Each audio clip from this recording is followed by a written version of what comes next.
I knew something was wrong the moment I heard cheering echo across my fields. My land was supposed to be quiet. Just wind in the trees, gravel crunching under boots, and the soft hum of the old barn settling in the sun. But that morning it sounded like a festival. Laughter, music, cameras, an entire crowd gathered where nobody should have been. And when I stepped out from behind the cedar trees, my heart nearly stopped. The HOA was hosting a ribbon-cutting ceremony. On my property, bright red ribbons stretched between two posts I didn't install. Balloons bobbing in the wind, a shiny podium, HOA board members smiling as if they owned the whole valley. And right in the center, the president of the HOA lifting an oversized pair of scissors like she was about to christen a skyscraper. None of it made sense. I wasn't part of the HOA. My land wasn't under their control. And I sure as hell hadn't signed any approval for construction. It felt like I was trapped in someone else's dream. One where people could invade your life, take what they wanted, and pretend it was theirs. I wanted to storm in, shout, demand answers, but something stopped me. Maybe it was shock, maybe anger, maybe disbelief. I just stood there, hidden by the tall dry grass, watching strangers celebrate a project built on lies. Then I saw the black SUV rolling down the dirt road. At first, I thought it was another contractor or someone from the HOA trying to make their grand entrance. But when the door opened, my breath caught. It was him, my best friend since childhood, the county governor. The kid who used to race me down these same fields, who once carved our initials into the old oak tree behind the barn. And now he was stepping into a crowd standing on my stolen land. People rushed toward him, shaking his hand, pointing proudly at the new community site. But the moment his eyes swept across the property, something shifted in his expression. Confusion, concern, like he sensed something wasn't right. Then his gaze met mine across the field. He didn't look away, and as he walked toward the podium, his voice cut through the crowd like a blade. Before we begin, who exactly owns this land? The cheering stopped. Heads turned. Silence spread. And I felt every heartbeat like a countdown. Here is your 700-word continuation. Emotional, human, suspenseful, with naturally embedded HOA/homeowner tension and deeper backstory. No headings. No resolutions. The moment the governor's question cut through the air, the crowd shifted like a single uneasy creature. HOA board members exchanged quick glances, some whispering, others pretending not to hear.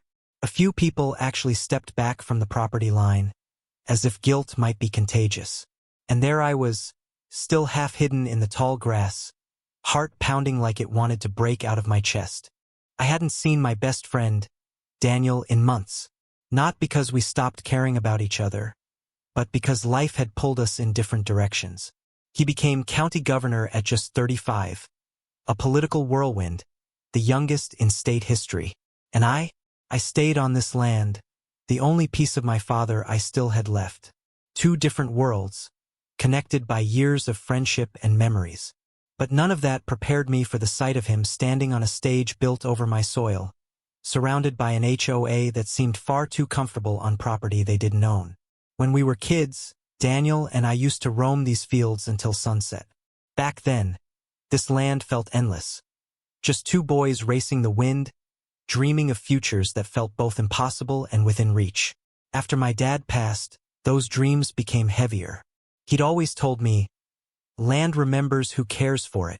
Maybe that's why I stayed. Maybe that's why this moment felt like more than just a misunderstanding, like a personal betrayal, even if I didn't know the details yet. The HOA president cleared her throat, stepping forward with a too bright smile.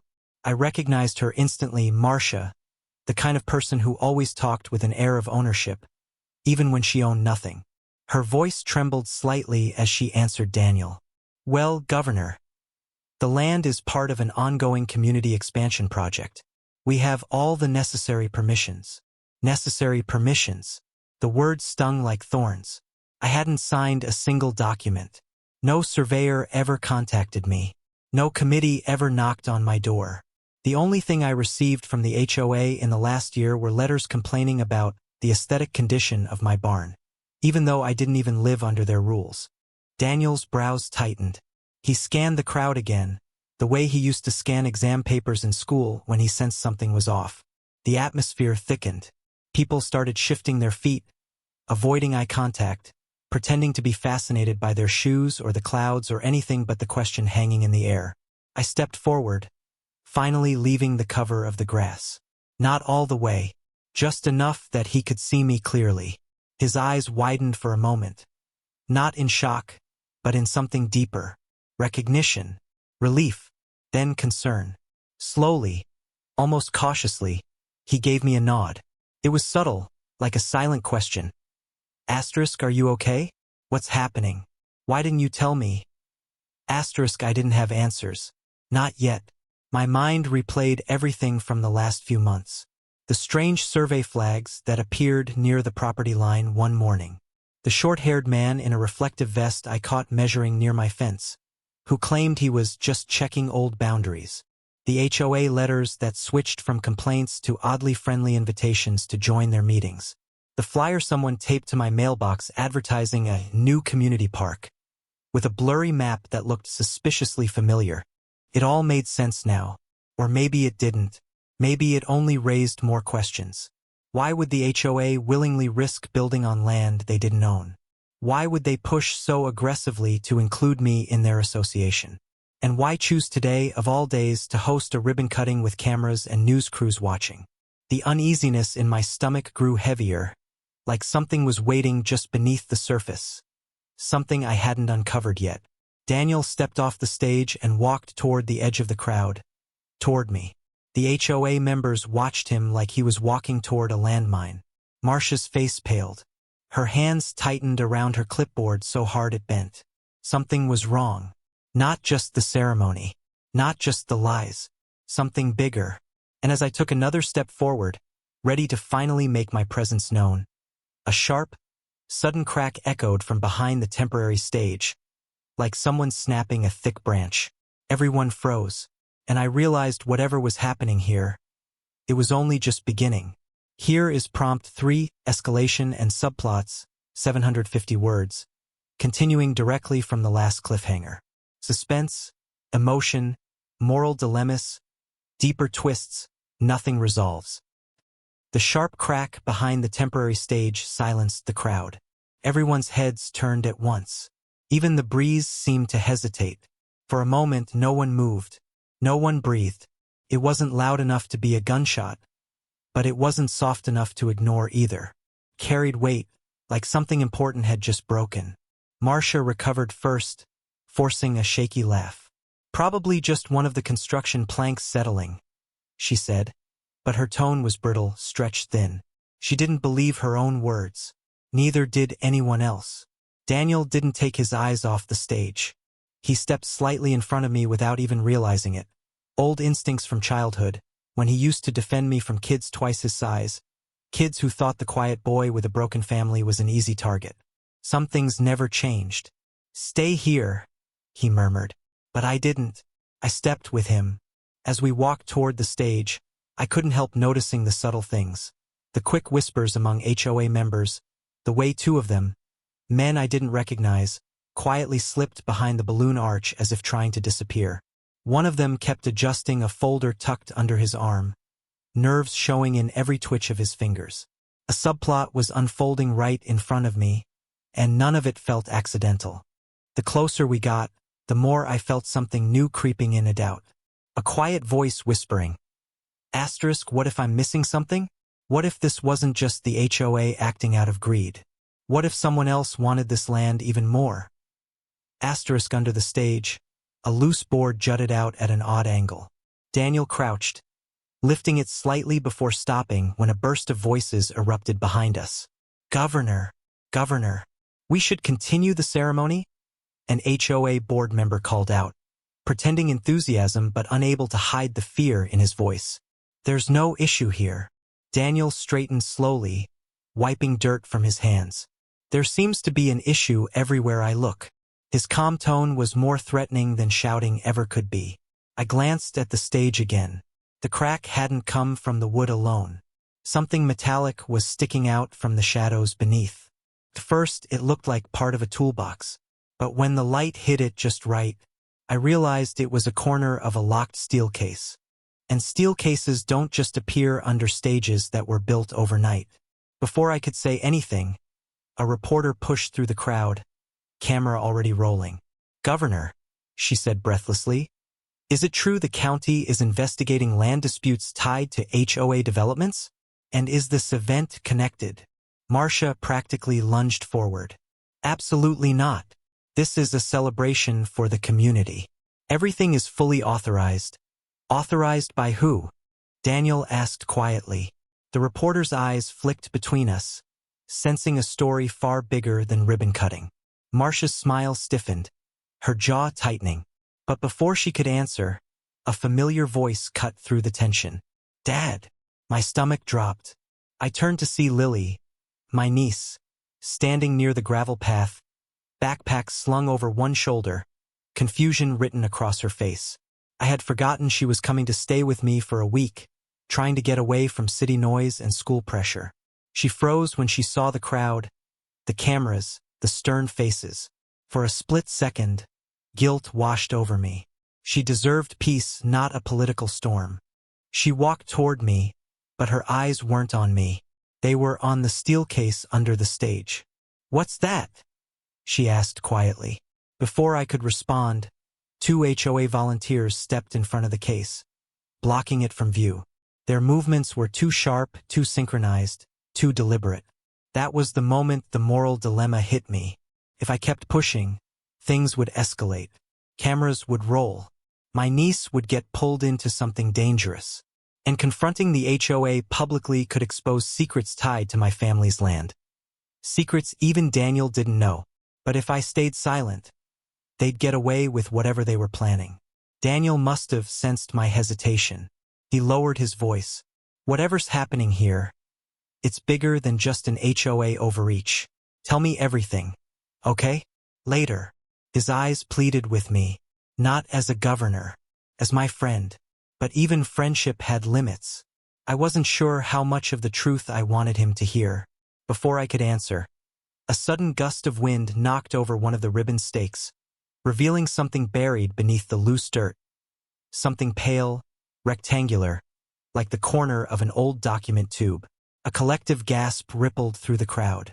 And I knew this wasn't just an unauthorized ribbon cutting anymore.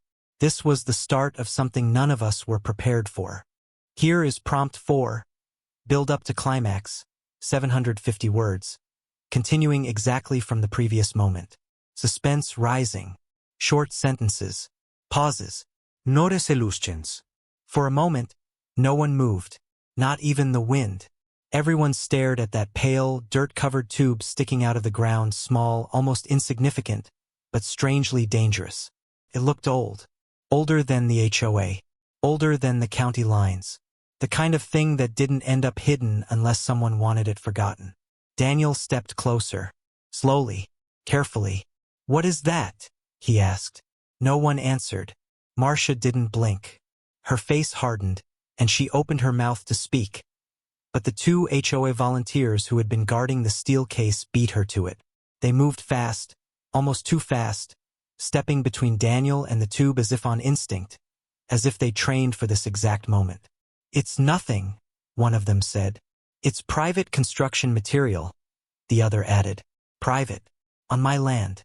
I felt heat crawl up my spine, anger unraveling inside me. But Daniel lifted a hand, telling me without words to hold on. Then he spoke, voice low but sharp. "Step aside." They didn't. The tension tightened like a rope pulled at both ends. A few people in the crowd took out phones. Cameras hovered. The reporter leaned forward, eyes shining. She smelled a scandal. Lily moved closer to me, voice barely above a whisper. "What's happening?" I didn't know how to explain any of it. How do you tell a kid that adults who claim to protect communities are capable of lies darker than anything she's seen? How do you tell her the place she thought was safe was becoming the center of a storm? My pulse wouldn't settle. Every second felt stretched thin. Daniel stepped around the volunteers, ignoring their outstretched arms. Before they could stop him, he crouched and brushed dirt away from the exposed tube. More of it emerged. Aged leather straps, cracked edges, the faint outline of embossed county seals. County seals. My breath caught. That meant only one thing: historic land records. The kind that could redefine ownership. Boundaries. Rights. No wonder the HOA panicked. When the volunteers tried again to block him, Daniel stood abruptly, eyes burning. "If you touch me," he said, "you'll regret it."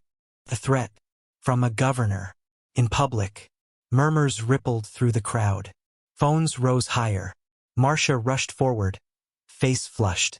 "Governor, this is highly inappropriate." "What's inappropriate?" he snapped. "Is breaking ground on land that isn't yours." His voice echoed. Hard. Final. The kind of voice that changes the mood of an entire room or an entire field. Marcia's mask cracked. Not anger this time, but fear. Real fear. "What exactly are you trying to hide?"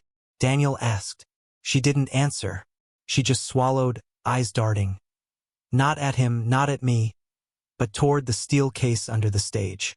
She wasn't protecting the tube. She was protecting that. The realization hit me hard. Something was inside that case. Something the HOA couldn't explain. Something dangerous enough that they were willing to risk everything.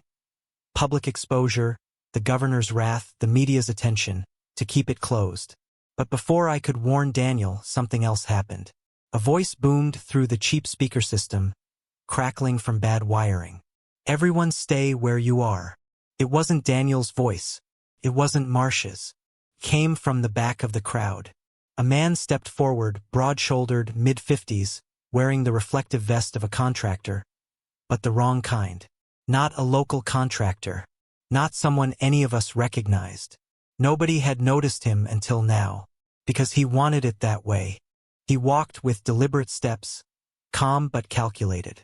His gaze swept across the field, assessing, measuring, deciding. When he reached the front, he stretched out a hand toward the steel case. "This stays closed," he said. "Per agreement." Agreement. The word punched the air. Marcia stiffened. The volunteers froze. Even the reporter lowered her camera for a second. Confused, uneasy. Daniel frowned. "And you are?" The man didn't flinch. "The one who can make this entire situation disappear." His tone was terrifyingly neutral. Too neutral. Lily tugged my sleeve. "Uncle, what does he mean, disappear?" I didn't answer, because I didn't know.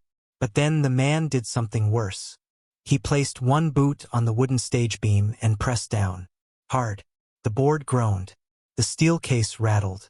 And a corner of it slid just enough for light to hit the metal surface. Not plain metal. Stamped metal. With a symbol I recognized instantly. My father's ranch brand. Burned into the steel. My knees nearly buckled. The man's eyes met mine. Cold. Knowing. "You should have sold when you had the chance," he said quietly. Everything inside me froze. My land. My father. My past. And a secret locked in that case that someone, maybe everyone, was desperate to keep buried. Then the man leaned down and began to open it. Here's prompt 5. Plot twist/escalation. 700 words. Continuing your story. Suspense and stakes rise sharply, betrayal and misdirection unfold, and multiple perspectives are cross-cut for tension. The steel case creaked, metal scraping against wood. My hands tightened into fists, heart hammering in my chest. Daniel moved closer, placing himself between the man and the case. His eyes didn't leave mine for a second. They were silent questions. "Are you ready for this?" I nodded. Barely. The man's hand hovered over the lock. He smiled. Not a friendly smile, but one that hinted he'd been waiting for this moment for years. "Funny," he said.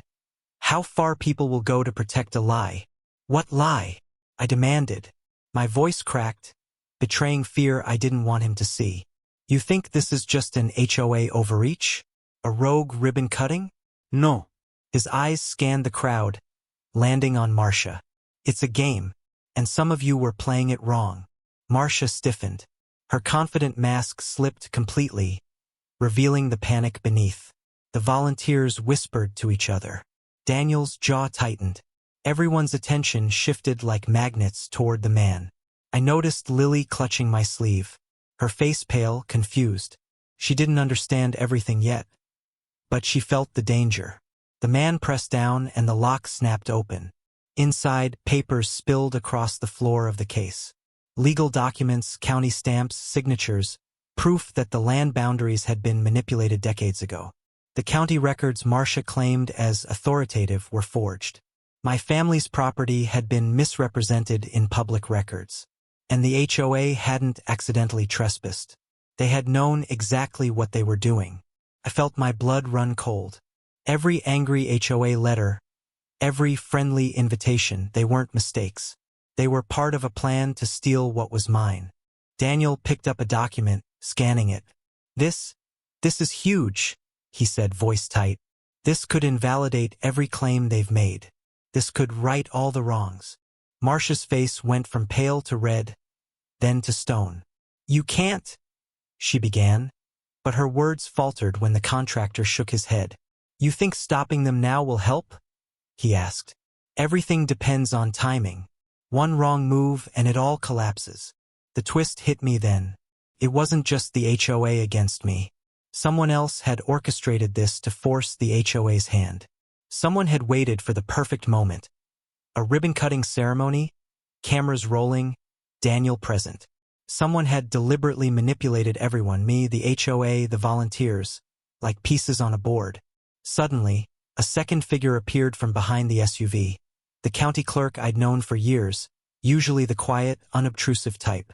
Her expression was tight, almost apologetic. She whispered something to Daniel, and his face fell. They knew, Daniel said quietly, mostly to himself. Not just the HOA, the county office. They were all in on it. I realized the depth of betrayal. My best friend, my lifelong ally, was now caught between loyalty to the law, loyalty to me, and a political system rigged to protect greed. Daniel's moral struggle became painfully clear. He could enforce the law, but doing so risked careers, reputations, and maybe even worse. Meanwhile, the HOA tried to regain control. Marcia stepped forward, raising her voice, pointing to the crowd. You don't understand. This land is... Stop! Daniel's voice cut through her words like thunder. Silence fell. Every eye in the field was on him. He held up the documents. The truth is here. Every lie, every forged signature, every manipulation. Exposed. And anyone trying to take what doesn't belong to them will answer for it. But then, the contractor made another move. Unexpected. He reached into his jacket and produced a small device, like a recorder, flipping it on. It was clear he had evidence of even more. Secret meetings, HOA board discussions, conversations with county officials. Betrayal upon betrayal layered over one another.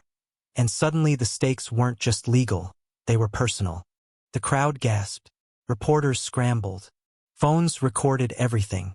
My heart pounded, and Lily's hand shook in mine. Daniel turned to me, eyes burning with urgency. We have to act fast, he said. They're not done. If we wait, they'll cover this up again. I nodded, feeling the weight of responsibility settle on me. Not just for my land, but for truth, justice, and the people who trusted me. Every choice from here on out mattered. And then Marcia did the unthinkable. She lunged toward the documents. Chaos exploded. Everyone froze for a second, then erupted into action. Phones dropped. Shouts filled the air. The contractor and Daniel blocked her, but her desperation was fierce. At that moment, I realized nothing would ever be the same. Not my land, not my life, and not the relationships I thought I could trust. Because some secrets weren't meant to stay buried, and some betrayals hit closer than anyone expected. Time seemed to stretch. Marcia lunged again, but Daniel intercepted her with a firm hand on her shoulder. The steel case lay open between us, documents spilling like evidence of decades of deception. The crowd held its collective breath, as if the air itself feared what might happen next. I stepped forward, heart pounding, adrenaline making every step feel heavy yet urgent.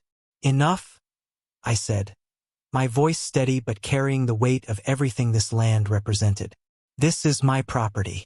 my family's, and you all, HOA, county officials, anyone complicit, cannot claim it. Marcia froze, realization dawning. She wasn't prepared for confrontation. Not in the open, not with cameras rolling, and certainly not with Daniel supporting me. The volunteers exchanged nervous glances. The contractor, calm but watchful, let the moment stretch.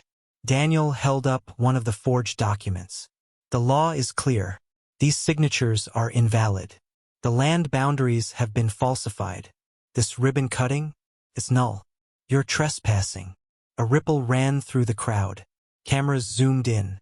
Reporters scribbled frantic notes. The tide had shifted. What had started as a public spectacle now became a moment of reckoning. Marcia tried to argue, her voice cracking. But we had permits, approvals. Everything was legal. Daniel's eyes softened, but only slightly. You forged them.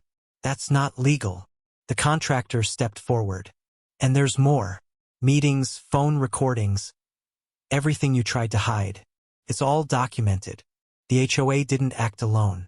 Some county officials were involved. Everyone knew the truth, and everyone who participated will be held accountable. I swallowed, feeling a strange mix of vindication and anger. I had feared losing this land, feared losing the memory of my father, and feared that Daniel, my closest friend, would somehow be caught in the crossfire. But here he was solid, unwavering, and together we had the leverage to expose the deception. The moment of confrontation stretched. Marcia's composure crumbled completely. She looked at the documents, at the crowd, and finally at me. You're taking it all? I shook my head. No. I'm taking what's mine. Justice will take care of the rest. Her lips pressed tight. She made one last, desperate motion toward the steel case, but the contractor blocked her with an effortless shove, and she stumbled back. Daniel stepped beside me. We'll file the complaints. The courts will handle the property disputes. But this, he gestured to the crowd, this moment makes sure the truth is seen. Lily let out a shaky breath. Dad, you did it. I crouched to hug her, feeling every ounce of tension leave me in that brief, fragile embrace. This was my land, my family's legacy, and I hadn't just defended it, I'd reclaimed it. As the crowd dispersed, cameras still rolling, I thought the worst was over. But then the contractor handed me a small envelope. For you, he said simply. Your father wanted you to have this if the land ever needed protection. I opened it. Inside were old deeds, letters, and photographs my father had kept hidden. Proof that the land had been in our family for generations, even before the county records were forged. My father had known something like this could happen. He had prepared quietly and meticulously. Tears blurred my vision. I realized the full weight of what had happened. It wasn't just about the HOA. It wasn't just about forged signatures. It was about family, loyalty, and the foresight of a man who had loved this land more than anything. Daniel put a hand on my shoulder. You're not just a landowner. You're a guardian. Your father knew it. And now you do too. I looked out at the field, the ribbons still fluttering weakly in the breeze, the podium abandoned, the crowd gone but the story alive in every camera lens. Justice had been served, but not without scars. The HOA would face consequences, yes, but this land was ours, and that truth was unshakable. Then, just as we started to walk back toward the barn, my phone buzzed. A text from an unknown number. You've won the land, but there's someone else watching. Be careful. I stared at the message. A chill ran down my spine. Daniel noticed my expression. Another challenge? He asked. I didn't answer. I just looked back at the fields. The wind rustled through the trees, carrying the scent of earth, grass, and history. The battle for this land might be over, but the story, I realized, was far from finished. And somehow that made it all feel alive. The field was quiet now. The crowd had dispersed, cameras packed away, and the ribbon lay crumpled on the ground, forgotten. But for me, the land hummed with a new kind of energy, one that felt like recognition, like relief, like home. Every corner of the property seemed to breathe a little easier. The past weeks, the betrayals, the secrets, they had all led to this moment. I knelt in the dirt near the steel case, carefully gathering the documents and deeds my father had left behind. Each paper felt heavier than its weight in ink and paper. They were proof, not just of ownership but of history, of family, of sacrifices made long before I existed. My father had prepared for this day, quietly, patiently, as if he knew the world might try to claim what was ours. Daniel walked up beside me, calm but still tense. "You did it," he said quietly. Not in a boastful way, but as someone who understood the gravity of the battle we'd just faced. I nodded, looking over at him. Our friendship had survived politics, distance, and now betrayal. If anything, it had grown stronger. He hadn't just been my friend. He had been my shield when things threatened to spiral out of control. Lily ran across the field, picking up the crumpled ribbon and examining it with childish curiosity. "So, it's really ours?" she asked. Her voice carried a mix of relief and awe. I smiled, ruffling her hair. "Yes," I said. "All of it. Every inch." As the sun began to dip behind the hills, I reflected on everything that had happened. The HOA's lies, the forged documents, the unexpected interference from county officials, even the mysterious contractor. Everything was part of a web I never wanted to untangle, yet had to. Each confrontation had tested my patience, my courage, and my understanding of who I was. I realized that defending the land wasn't just about legal ownership.